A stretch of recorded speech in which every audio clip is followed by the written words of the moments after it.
Jesús nos cuenta la parábola esta del juez injusto para que seamos constantes a la hora de rezar. Pero a continuación, San Lucas nos va a decir también que dijo otra parábola, algunos que confiaban en sí mismos, teniéndose por justos y despreciaban a los demás. El Señor quiere advertirnos de un gran enemigo que es la soberbia. Y para rezar no solamente tenemos que ser constantes, es una expresión de la fe, la constancia, sino que además tenemos que ser humildes. Y en esta oportunidad Jesús va a contar esa parábola que se conoce con el nombre de el fariseo y el publicano, que dice así: 2 hombres subieron al templo a orar. Uno era fariseo y el otro publicano. Aunque lo conocemos, vale la pena recordar qué significaba cada uno de estos personajes. Los fariseos eran unos hombres muy religiosos, especialmente observantes, trataban de cumplir todo lo que estaba prescrito, a veces quizás eran un poquito formalistas, pero bueno, eran considerados los más religiosos de todos. Y en cambio, los publicanos eran los recaudadores de impuestos, una profesión noble en sí misma, como en tantos otros países en la actualidad existe, ya no de por sí es una cosa mala, pero como en todas partes, en el momento de la vida del Señor, se ve que esta profesión en algunos se prestaba un poquito de corrupción y estaban mal vistos. Especialmente estaban mal vistos también por los judíos porque gran parte de la recaudación iba a parar a las arcas romanas, con lo cual era casi una especie de traición a la patria. Jesús elige a propósito estos 2 personajes, uno religioso y el otro más bien pecador, despreciado por los demás. Y los 2 suben al templo a orar, los 2 rezan. El fariseo, quedándose de pie, oraba para sus adentros: «Oh Dios, te doy gracias, porque no soy como los demás hombres, ladrones, injustos, adúlteros, ni como ese publicano». Este hombre se queda de pie, teóricamente habla con Dios, pero le empieza a decir que él no es como los demás. Está agradecido por lo bueno que es y no es como los demás. E incluso se toma el atrevimiento de recitarle a Dios su curriculum vitae, o como dijo alguien alguna vez, el ridiculum vitae, porque le va a decir las cosas buenas que hace. Ayuno 2 veces por semana, pago el diezmo de todo lo que poseo. Y no soy como este hombre, pecador, yo soy distinto, yo soy mejor. Pero el publicano, quedándose lejos, ni siquiera se atrevía a levantar los ojos al cielo, sino que se golpeaba el pecho diciendo: «Oh Dios, ten compasión de mí, que soy un pecador». Otro estilo de rezar. Y concluye Jesucristo: «Les digo que éste bajó justificado a su casa, y aquel, el primero, el fariseo, no. Porque todo el que se ensalza será humillado, y todo el que se humilla será ensalzado». Es una enseñanza de Jesús que se refiere sin duda en primer lugar a la oración, pero que se puede aplicar a todas las realidades de nuestra vida. Estar atentos a que no crezca en nosotros esta planta venenosa de la soberbia, que nos distancia de Dios y nos distancia también de los demás. Jesús está mostrando en definitiva que Dios resiste a los soberbios y a los humildes da su gracia. Al Señor nos lo compramos, si se puede hablar así, cuando somos auténticamente sinceros, auténticamente humildes. Si nos la damos de humildes, al Señor no lo compramos, al Señor no lo vamos a engañar. Pero el Señor quiere abrirse, quiere dar su gracia a la persona humilde. En cambio, a la orgullosa le resiste, como resistió al primero. El fariseo parecía que rezaba, pero estrictamente no hizo oración. Lo suyo fue más bien un monólogo, sin escuchar a Dios, y la conversación además estuvo centrado en él. Te doy gracias porque no soy como los demás. Y empieza a decir las cosas buenas y a compararse con otros. Contaba con Dios solo como un espectador de lo que él consideraba sus buenas obras. Y a este hombre le faltaba amor de Dios, le sobraba orgullo y soberbia, y en consecuencia, en vez de alabar a Dios, se alababa a sí mismo. Probablemente inconscientemente, pero eso es lo que está queriendo demostrar Jesús, que esa oración no agrada a Dios. Incluso no agrada a Dios porque se metió con el prójimo, se puso a juzgarlo. No soy como este. No conocía sus circunstancias, no sabía lo que había en el interior de su corazón, no sabía su relación con Dios, se quedó en lo externo nada más. Este es publicano, por tanto, es pecador. Era un hombre que no se conocía, se creía distinto, se creía superior, quizás porque le faltaba espíritu de examen.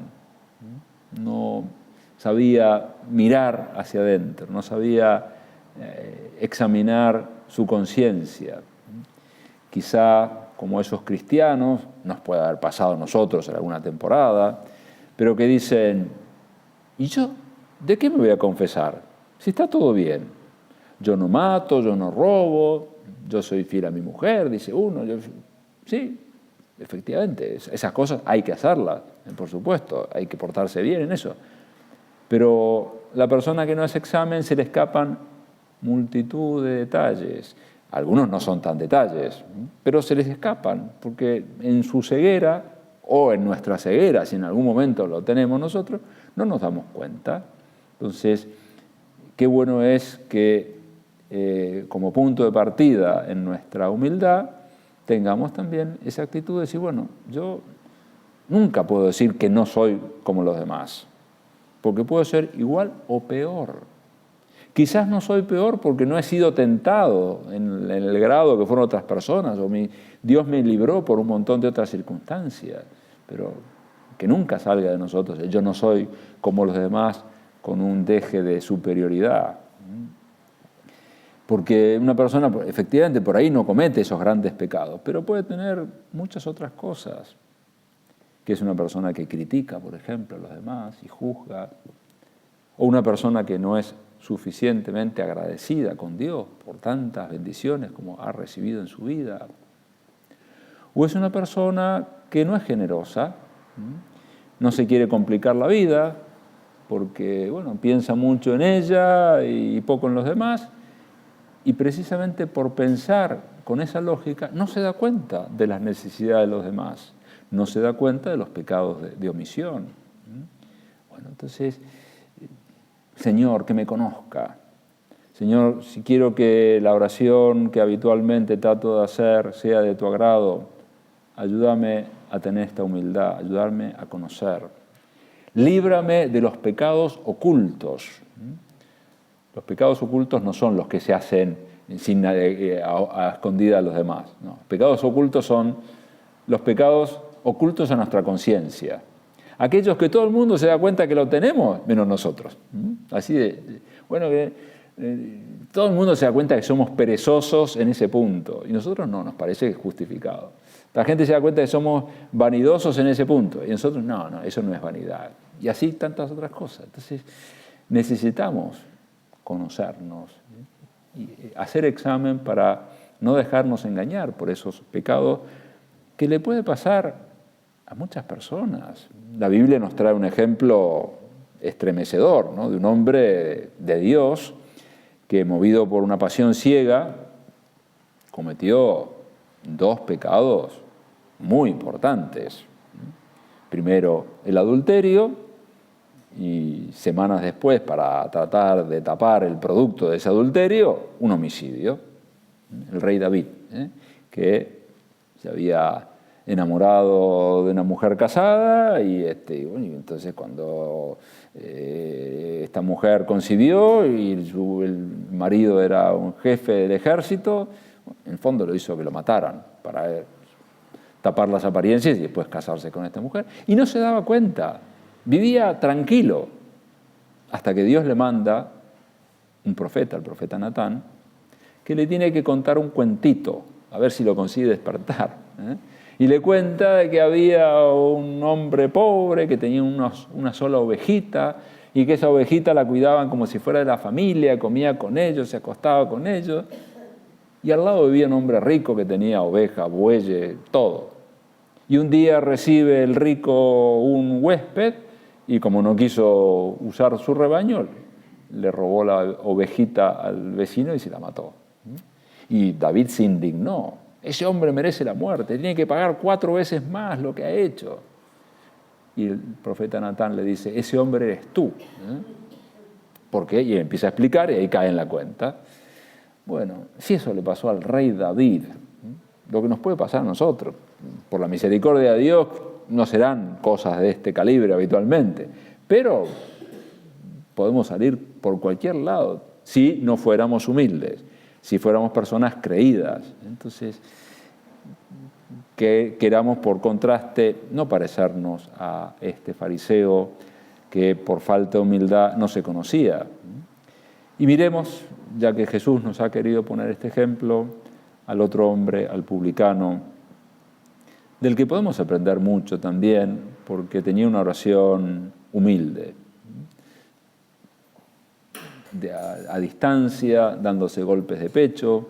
Empezaba diciendo, Señor, ten piedad de mí que soy un pecador. Así, no le empezaba a recitar sus virtudes y cualidades, sino que más bien, Señor, soy un pobre pecador, ayúdame. Y Jesús nos habla de que ese hombre salió justificado, fue escuchado por Dios. Entonces, este hombre ponía la mente en Dios, se daba cuenta con quién estaba hablando, tenía una oración confiada, y es lo que tenemos que procurar hacer nosotros, que no sea un monólogo en el que nos damos vuelta a nosotros mismos, sino que todas las situaciones, aún las que recordamos, las refiramos a Dios, ya sea para darle gracias, para pedirle perdón, pero darle gracias con sinceridad, viendo que el mérito es de Él, no nuestro, y pidiéndole perdón, pidiéndole ayuda. A esto nos invita el Catecismo de la Iglesia, cuando hablando precisamente de las disposiciones con las que tenemos que rezar, nos dice, ¿desde dónde hablamos cuando oramos? ¿Desde la altura de nuestro orgullo y de la propia voluntad o desde lo más profundo de un corazón humilde y contrito? El que se humilla será ensalzado. La humildad, sigue recordando, es la base de la oración. Nosotros no sabemos pedir como nos conviene. La humildad es una disposición necesaria para recibir gratuitamente el don de la oración. El hombre es un mendigo de Dios. ¿Desde dónde oramos? ¿Desde la altura de nuestra soberbia o desde la realidad de que somos, como el publicano, pecadores necesitados de la misericordia de Dios? Algo parecido a esta humildad podemos aprender de una oración que escuchó Jesús. Esto era una parábola, pero en una oportunidad Jesús escuchó una oración real de alguien que le pedía algo. Y era de su compañero de infortunio. Cuando estaba crucificado, recordás, había 2 ladrones. Y uno de ellos, el buen ladrón, Dimas, le ha puesto la tradición ese nombre, Dimas reta al otro que se está burlando de Jesús y le dice, nosotros estamos aquí por nuestra culpa. Reconoce que él es pecador, no empieza a excusarse, no empieza a decir, bueno, esta sociedad injusta, acá tendría que estar otro. No, reconoce, estamos aquí por nuestros pecados. Y después se dirige a Jesús, y con el nombre propio, lo llama así, Jesús, acuérdate de mí cuando llegues a tu reino. Y él le respondió, en verdad te digo, hoy estarás conmigo en el paraíso. Salió justificado de esa oración. Jesús lo escuchó. Bueno, aprovechemos esta parábola que hemos escuchado, y si le podemos seguir sacando partido. Jesús nos invita a la humildad y a la sinceridad en la oración. Digámosle, sigamos diciéndole lo que decíamos antes, Señor, que me conozca y que te conozca porque también en la medida que te conozco más, sé de tu bondad, sé de tu grandeza, sé de tu sabiduría, y eso me ubica a mí también más, porque no me voy a poner a discutirte si te conozco un poco más y sé, Señor, tu grandeza. ¿Quién soy yo para discutirte y desconfiar de vos? Señor, que me dé cuenta de tu gran bondad, que te la agradezca, que no me atribuya méritos, que no me la crea, como a veces suele decirse, sino que al contrario, sea como el publicano, con toda tranquilidad, decir, Señor, apiádate de mí. Y muchas veces a la hora de empezar la oración, podemos empezar así, Señor, apiádate de mí que soy un pecador. Y podemos decirle, cada uno verás, pero Señor, apiádate de mí que no soy solamente como el publicano, sino que soy como el fariseo.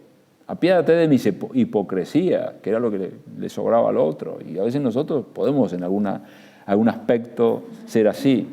Perdóname, Señor. Y así podemos, un poco como hizo el buen ladrón, partiendo del reconocimiento de su poquedad, se apoya en Dios.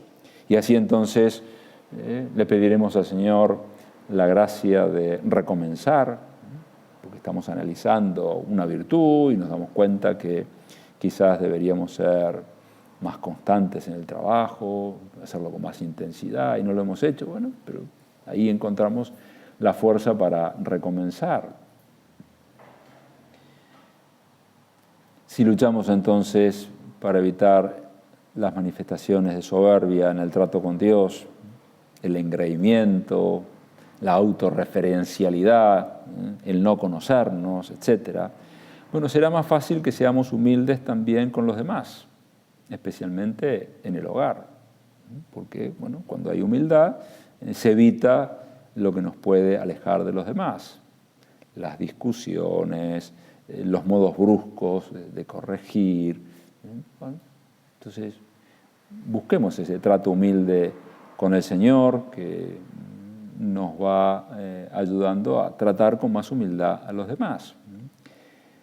Los otros días alguien me decía, una de ustedes, que le había servido una imagen, esa que habla de la carreta, alguien que cuenta en un modo así medio poético, dice, caminaba con mi padre cuando él se detuvo en una curva y después de un pequeño silencio me preguntó, además del cantar de los pájaros, ¿escuchas alguna cosa más?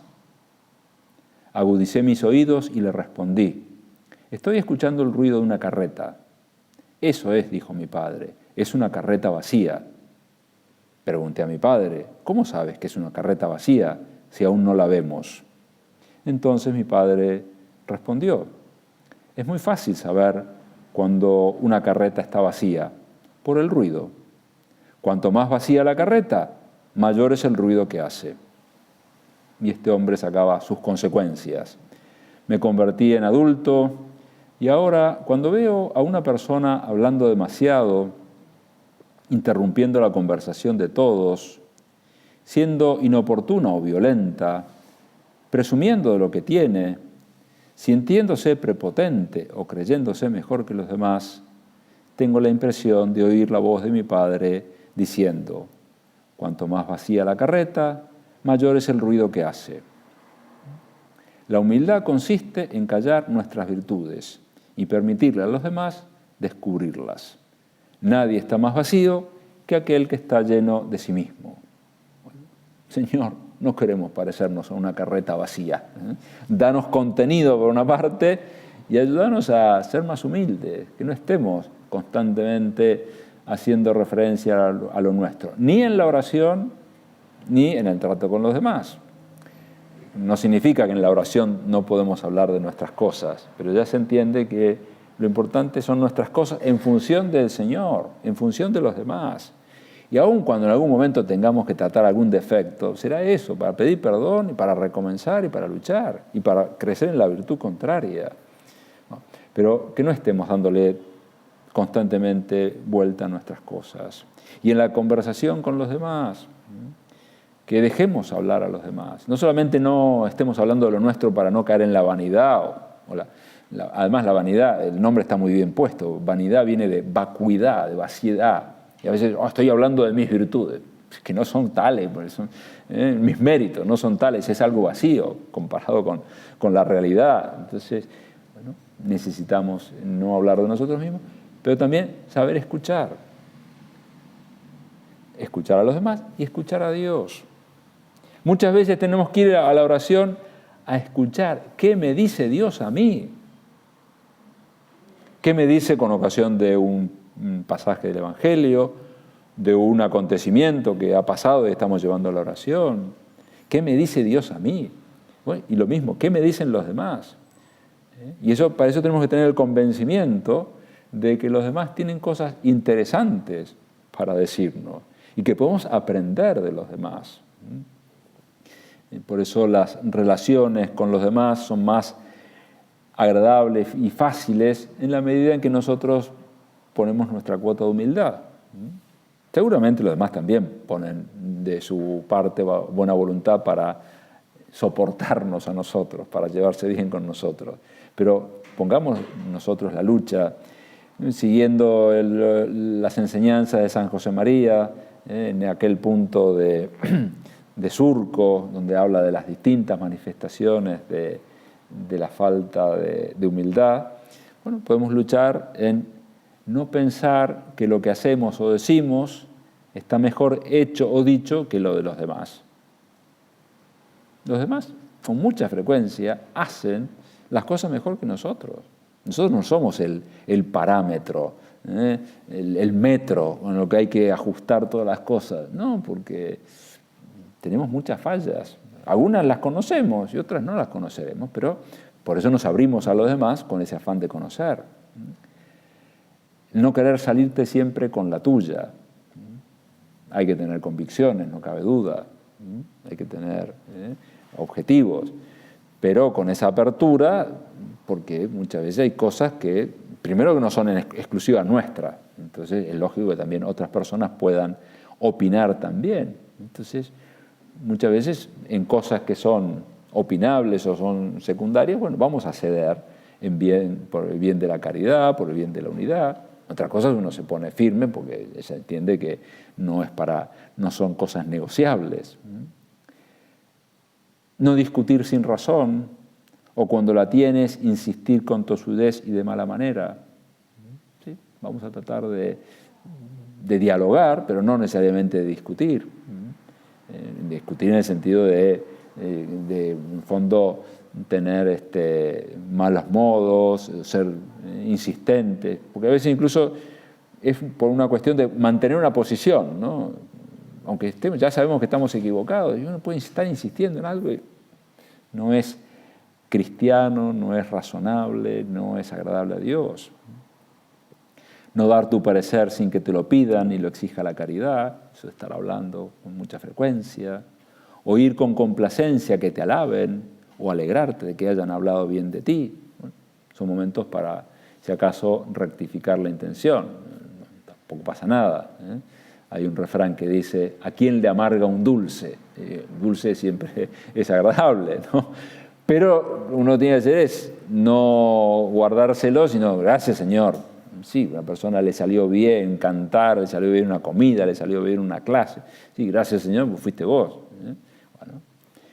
En fin, si tratamos bien a Dios, será más fácil que tratemos bien a los demás. Y la condición para tratar bien a Dios es abrirnos a la humildad, reconocer nuestra poquedad, nuestra dependencia de Dios, el deseo de adorarlo. Pidámosle a la Virgen, maestra de oración y modelo de humildad. Ella, en su humildad, siempre estaba pendiente de Dios. Y eso es la oración, en definitiva, estar pendiente de Dios. Aunque a veces uno va un ratito concreto a hacer oración. Pero estaremos en oración continua si estamos pendientes de Dios, si estamos vaciándonos nosotros mismos. A ella le pedimos entonces que nos ayude a rezar con provecho.